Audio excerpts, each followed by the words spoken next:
ভাই খুব দুঃখ লাগছে তোমাদেরকে এখানে লাইভটা আমি করতে পারলাম না, এখানে যেহেতু নেটওয়ার্কের খুব সমস্যা।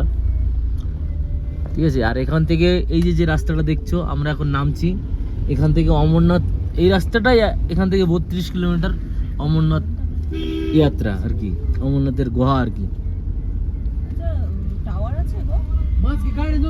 টাওয়ার ছিল, এই যে আবার চলে যাচ্ছে, এখানে টাওয়ার আসছে যাচ্ছে, এখান থেকে অমরনাথ যাত্রা যাওয়া যায় এই রাস্তাটা দিয়ে। আমি নামছি যেহেতু আমি গেছিলাম কিছুটা,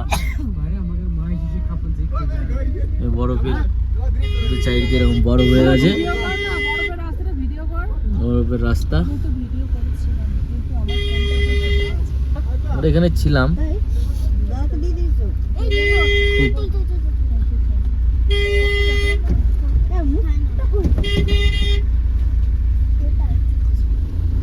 দুদিকেই বরফ, বরফের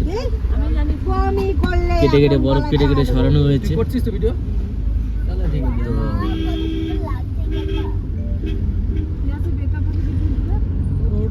মানুষ সত্যি মানে যে বলে যে কাশ্মীর হচ্ছে ভারতবর্ষের সব থেকে সৌন্দর্যময় জায়গা, এটা অরিজিনাল।